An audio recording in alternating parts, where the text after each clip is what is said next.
2 races to go left until the Wendy's Cup chase, but today we head to the edge of the Rockies at Pikes Peak International Raceway for the Zaxby's 500.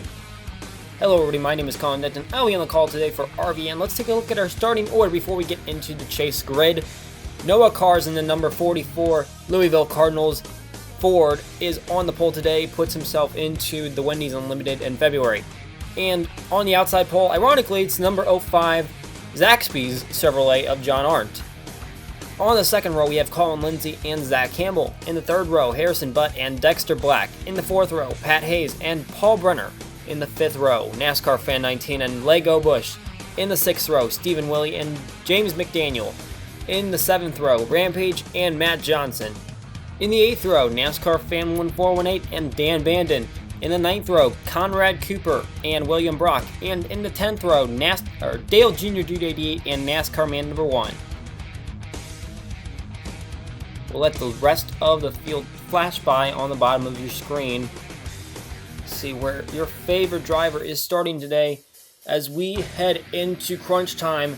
2 races left, including this one, to get into the chase. As we look at the chase grid right now, you can see the gap on the bubble is only 6 points, and we still got a large conglomerate of cars that can be contenders for that double spot. But of course, we got 13 spots filled right now. 1 double winner, Harry Saura, and then 12 other single winners, which means at least one person's going to be above the cutoff line that doesn't have a win. Here come the drivers off of pit road. Noah Cars leading them.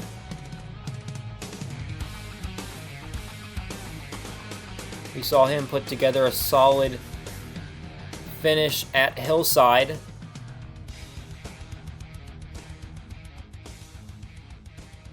Just behind Harry Saura. And John Arndt really close in that bubble contention spot. He would love a win today, but of course a solid finish would put him in great position. To come down the front stretch, the green flag flies, and we are live here at Pikes Peak.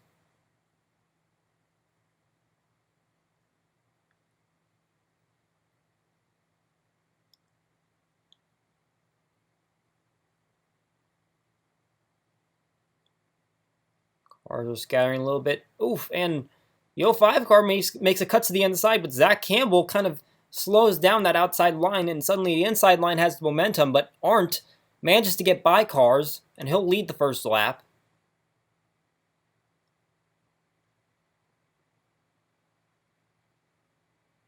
Still a mess back here further back in the pack. 3 wide as they enter turn number 1. You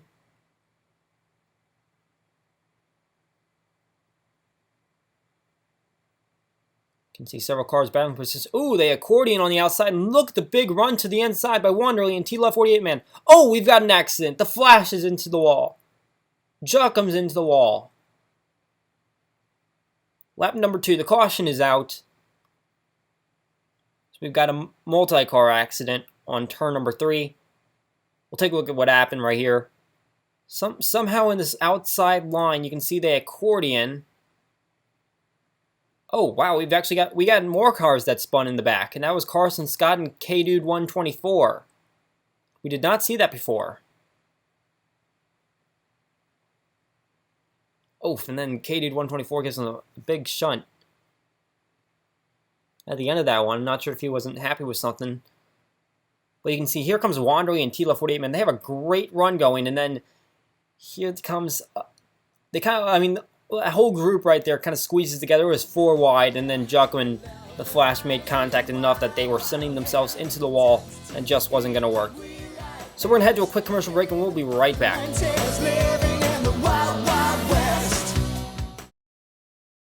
Drivers ready! Hey, wait, whoa. What are we racing for anyway? For fun? How about let's race for a Coke? Go! Out the road, buddy. Marvin, come on. Got some horsepower, Bobby. Come on, DJ, get out of the way. Going down, Walter. Sorry, Kyle. No problem.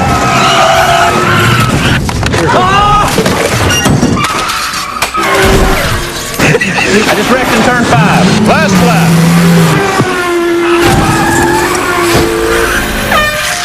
Nice race, guys. Yeah. Hey, Kevin, we need you in the pits. Oh, dang. Sorry about your little car, Tony.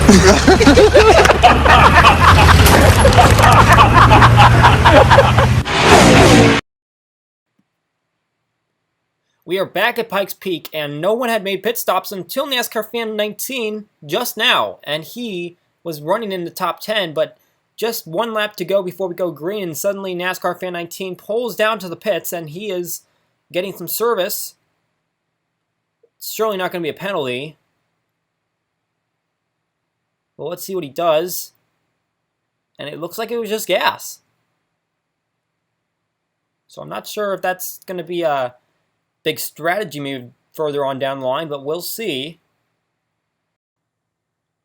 Meanwhile, we take a look at our Hardy's Hot Seat winner for this week. We have Josh Harris on the point. Had a DNF at Ontario, but he did put himself together a win at New Jersey, and then a 3rd and 8th place finish on the next 2 races.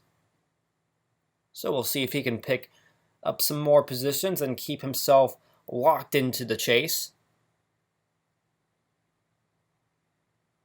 Pace car pulls off the racetrack, and we will restart on lap number 7.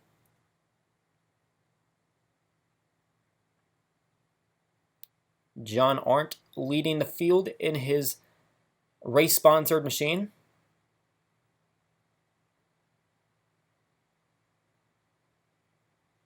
You can see already cars are starting to make some cuts to the inside. At least trying to see if that inside line will work and make some passes that way. Looks like one car, I think that was Campbell, got a big run to the outside.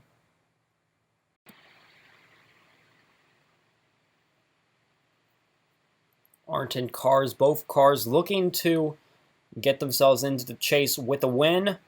But Colin Lindsay, who already has a win on the season, of course, would love to spoil that. We go further back to the field, and it's time for our bubble watch, which is really critical at this point in the season. We look at Grayson Acevedo, who is 35th at the moment, and he had such a big gap on this field, and then suddenly a one bad finish brought it all down, and now he's looking to put up a poor performance once again unless he can pick himself up on pit road. He's only 18 points ahead of the cutoff line. Alexander Miller, he's only 31st, 14 points ahead. Which would quite honestly, oh, he just made a little contact with Andrew Golden. If he ran the same way that he was right now, he'd be probably tied with Acevedo, but of course he would love to make up some time. But look at John Green. The next spot down, he's only 29th. And he's 6 points ahead of the cutoff line. But of course, you're racing for that top spot because only one driver has 2 wins so far this season. You don't guarantee that in the next 2 races you have double winners once again. Onboard William Brock, haven't seen a lot of inside the car onboards this season, but he runs the 15th position right now, so he's in a good spot compared to the rest of this field. That could make up some points that gets him into that that grouping that looks to get the bubble spot. He runs 6 points behind John Green at the moment, so he is technically below the cutoff line at the moment. NASCAR Fan 19, well, he's been in a bubble spot as well, but that late pit stop on that caution has put him back in 40th position, and he is not making up ground. Not sure if that fuel strategy is going to play out later in the race. And if it doesn't, that was probably a gutsy move for him to make. And of course, we got John Arndt on the bubble, but he has the lead at the moment. 9 points back of John Green. Would love to just propel himself in with a win. At the moment, he's doing very well for himself. Could possibly get himself in on points.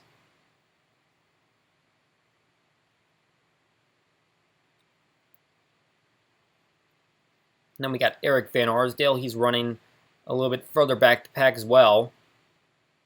34th at the moment. So he's not going to have a good run to put himself up there. 13 points behind John Green. He would love to see pit stops be beneficial to him, but that's going to take a lot of team effort.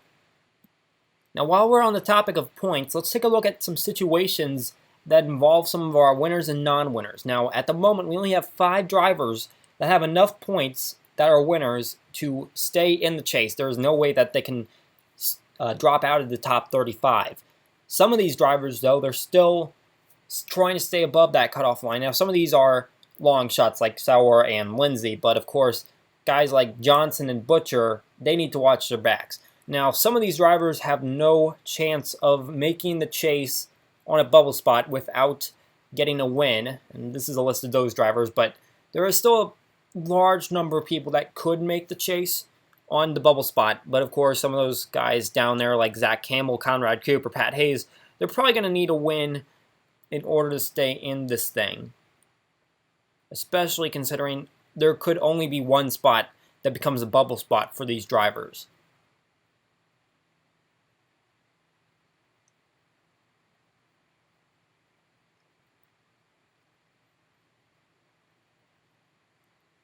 Field is remaining very quiet at the moment. John Arndt continues to lead the field. He has led every lap so far this race.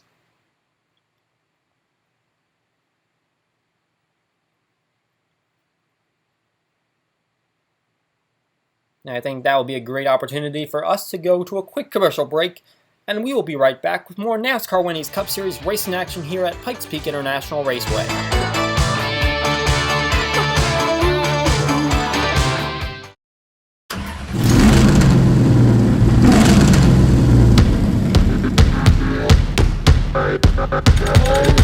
Johnson forces the issue into turn 3. Johnson forces the issue.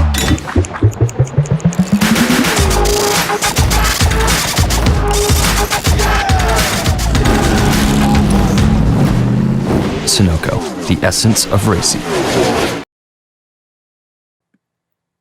Welcome back to NASCAR Wendy's Cup Series racing action taking place here at Pikes Peak International Raceway. Here broadcasting with RVN. John Arndt continues to lead the field at lap number 28. Now we should be seeing some pit strategy soon. As you can see, Johnson and Reese Butcher both trying to keep themselves in the chase. They're both running a little bit further back in the field.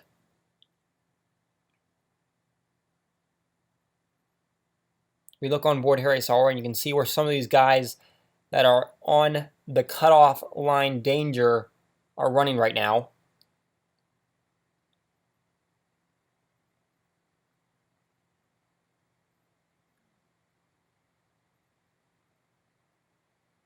Butcher and Johnson have to watch their backs. They are very close to the cutoff line at the moment.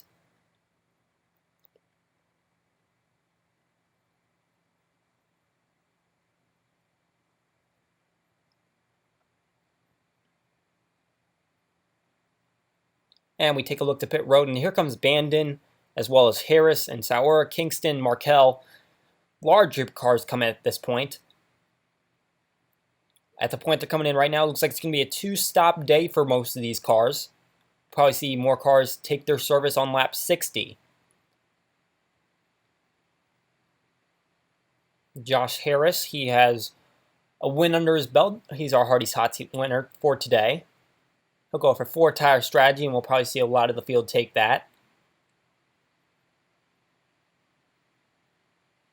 Everyone pulls off. Oh wow! I think I have not seen Josh Harris pull off yet. He must have a problem.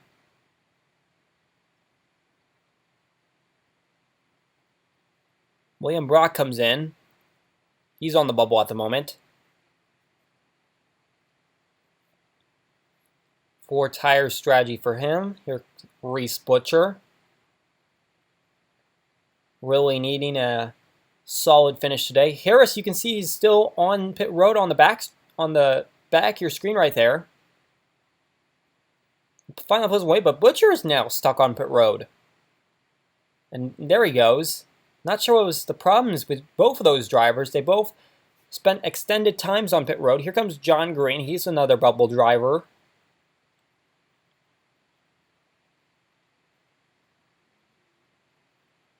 Paul Brenner is in. He's your point standing leader. NASCAR Fan 19 came in.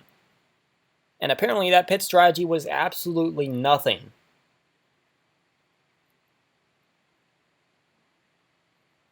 Didn't look to help him at all except put him further back in the field. John Arndt relinquishes the lead. He comes in. Colin Lindsay is just behind him. Noah Cars takes over the lead and has a lead lap under his belt.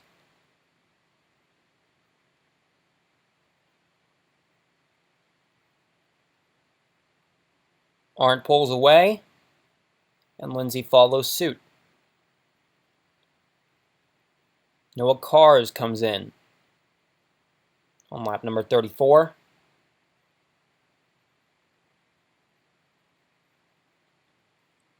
Has the front pit stall.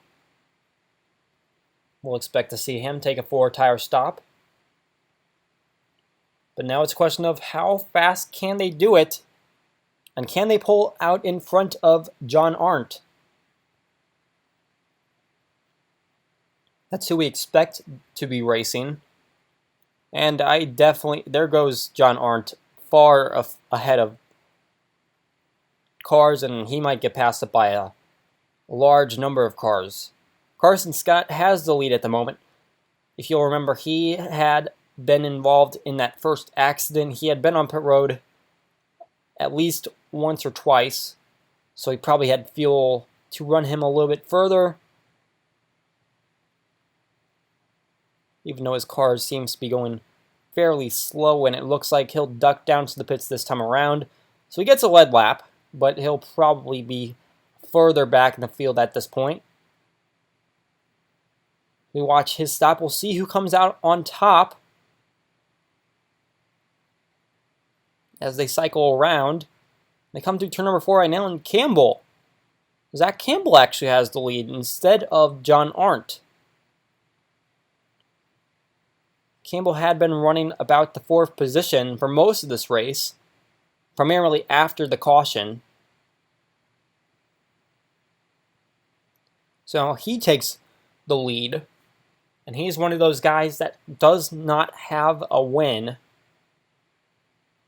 And he is fairly far back on a point situation. We did look at that grid of where drivers need to have a finish, and he was at the bottom of those who could make on the bubble, but he was fairly a long shot considering he was more than 80 points away. And Josh Harris had problems on pit road. We don't know what they were, but he has fallen back in the pack. And that's not going to help his situation points-wise at all. Carson Scott comes back out on the track. Some of the damage he accumulated from the accident is kind of slowing him down. You can see NASCAR Fan 1418 going around him. That 7 car had been the talk of the town, considering he had several great finishes at the front of the season, and then suddenly it just all went away. He had been the high hopes contender for the bubble spot, and then he just vanished from that grid. So we're going to head to another quick commercial break, and we'll be right back for more NASCAR Wendy's Cup Series racing action.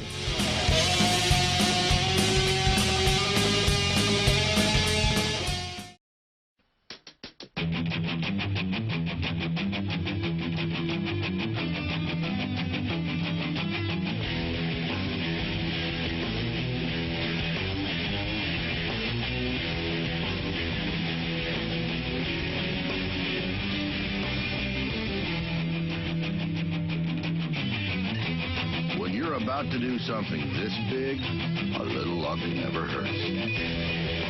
Thanks for having us. Back here at Pikes Peak, John Arndt has cut the lead that Zach Campbell was holding. where Campbell had a few car lengths before. Now John Arndt nearly getting up to his bumper as we hit lap number 45 on the racetrack. Both of these drivers are desperately looking for a win. Despite Arndt's point situation, he's definitely noted that a win is something that he needs. And it's certainly a plausible case. He couldn't really need that win as they get into the final race of the season. Of course, opportunity is still wide open for some of these drivers, especially since there could be an opportunity that someone doesn't qualify for the chase. Take a look at these numbers. These are once again the top 35 drivers that are looking from the inside out. Now, Reese Butcher lost 10 spots on that pit stop, if you look at those pluses and minuses, but you see someone like Dan Bandon, who's the fifth to last seed, he gained 12 spots. He runs third position. So some of these guys that are in the back of the field are crumbling, and this is opening up the possibility of more bubble drivers making the chase.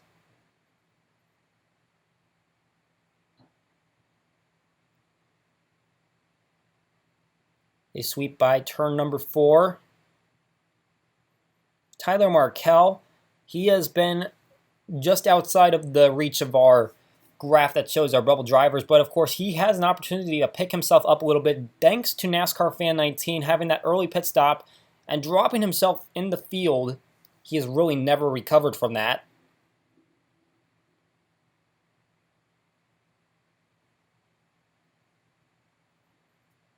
And certainly he's running a decent position right now. It's not something to scoff at. He definitely has this opportunity to make up some ground.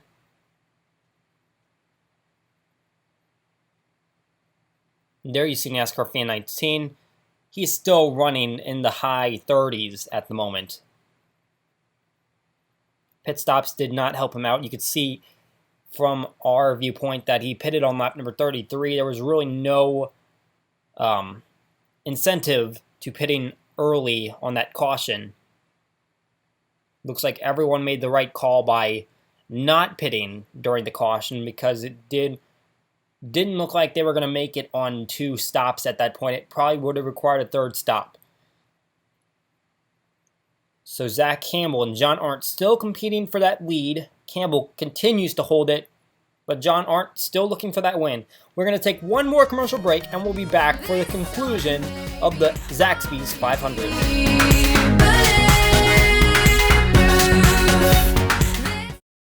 I saw Dr. Miller this morning. I'm pregnant.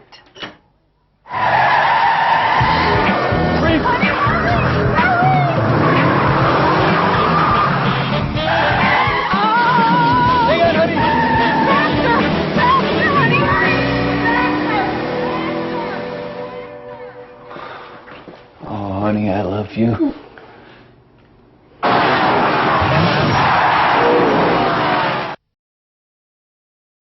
Back here at beautiful Pikes Peak International Raceway in Boulder, Colorado. This is the NASCAR Wendy's Cup Series with the Zaxby's 500. We're getting into pit stop time. So we look on from turn number 4. And it looks like we do have a taker, and that's Matt Johnson ducking down to the pit. It is a little bit early. It's lap number 57. We expect drivers to come in around lap 60. This could be a short pit for Johnson, which could play into tire strategy. It could give him the opportunity to gain some spots on these guys that stay out a little longer under tires. At this point, they should have enough fuel to make it to the end. Once they make their pit stop, of course.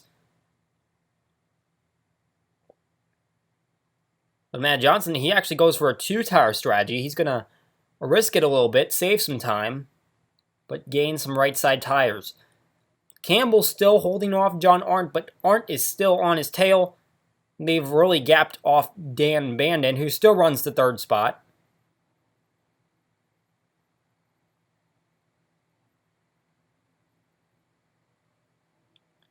And further back in the field, I believe that is Dan Bandon, who's actually pitting right now. And we do have a few other drivers that come in as well.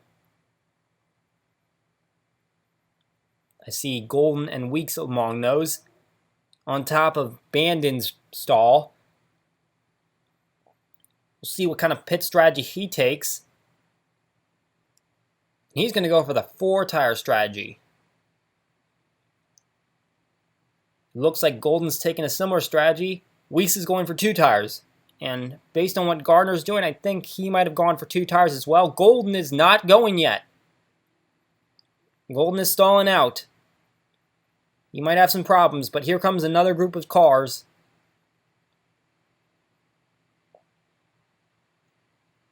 Golden's still sitting on pit road. Mark Hellisen, we talked about him possibly getting into contention for a spot. He takes 2 tires, right sides only.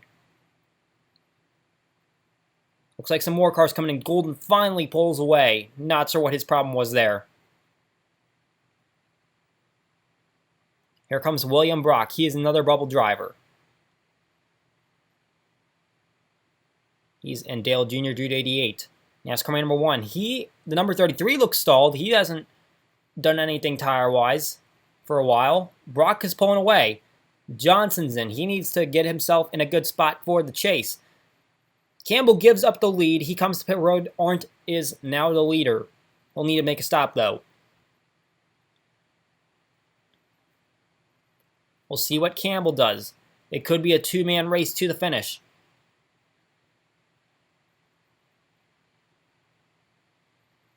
Campbell jacks it up. I hear it's going to be a 2-tire stop for Campbell. There he goes. And coming around, Noah Cars now has the lead. Stephen Williams second. John Arndt, there he is. He's taking his pit stop.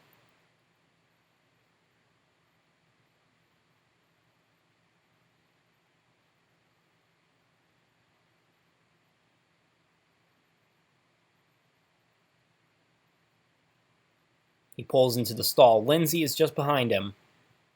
Those two have been nose-to-nose on pit strategy. Arndt takes 2 tires and he pulls away.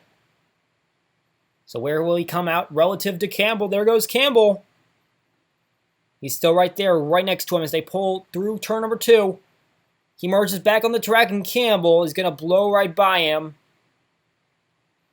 But Arndt does get a good run into turn number 3. But Campbell clearly has taken advantage of that.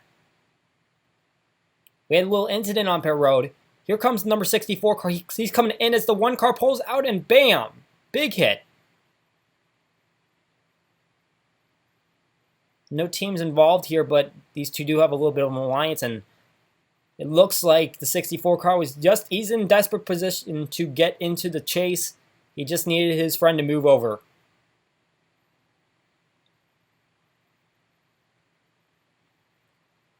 With only 5 laps to go, 4.5 at this point. John Arndt has lost a lot of ground on Campbell. Campbell's running the mid-30s in the point standings, and a win would be a huge boost to his confidence.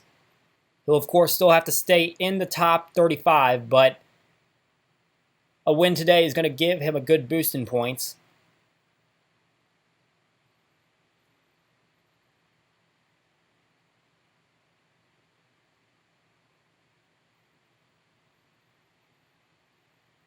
Carson Scott comes in. He, of course, he was taking a delayed pit strategy, but of course that involved him being on the earlier wreck. And it looks like he was slowing down enough that it didn't seem to affect point spots in the grid. Didn't look like he ever took the lead at any point.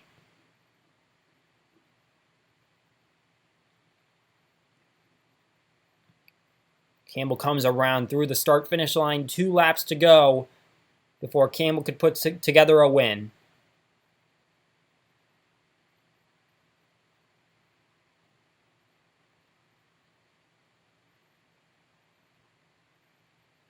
We have yet to see a Lowe's car in victory lane today, this season. and he could put together the first here at Pikes Peak. The white flag is out, and look at this. Bandon's actually trying to cut for John Arndt's position. Suddenly we have a battle for second place.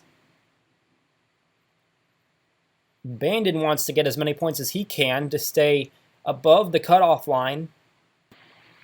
Of course, that has the opportunity to put John Arndt's position at stake. But coming through turn number 4, Zach Campbell has the lead coming into the front stretch. And Zach Campbell's going to win the Zaxby's 500 here at Pikes Peak. And John Arndt manages to hold off Dan Bandon for second. And the rest of the field goes by. But Campbell puts himself in position for a chase spot with just one race left. We take a look at the final finishing order. We look not just at John Arndt, but also William Brock having big days in terms of bubble points. Tyler Markell finishes 16th, which is good for his case considering NASCAR Fan 19. We go on to the second page. He finished 30th. Reese Butcher finished 29th. Marty Johnson 25th, and we talked about them having bad pit stops causing big concerns for their chase hopes. As we look at the standings right now, John Arndt is the new bubble spot leader. Acevedo has lost that spot. He's now tied for 7th with Alexander Miller. The top 4 remain occupied by winners. Reese Butcher has dropped out. He is now in 37th position. He has one race left to put himself back in the top 35. Josh Harris and Marty Johnson still at danger as well. If we look at the chase standings as it is right now, you can see Miller and Acevedo are tied. Now, we are pretty sure that they're not going to be tied after next race. If there is a tie, though, at that line, that means there will be 17 cars in the chase for the Wendy's Cup. That is going to do it for us here at RVN and at Pikes Peak. My name is Colin Denton. I will see you all next week as we head to Greensville Pickens for the final race of the regular season. See you all there.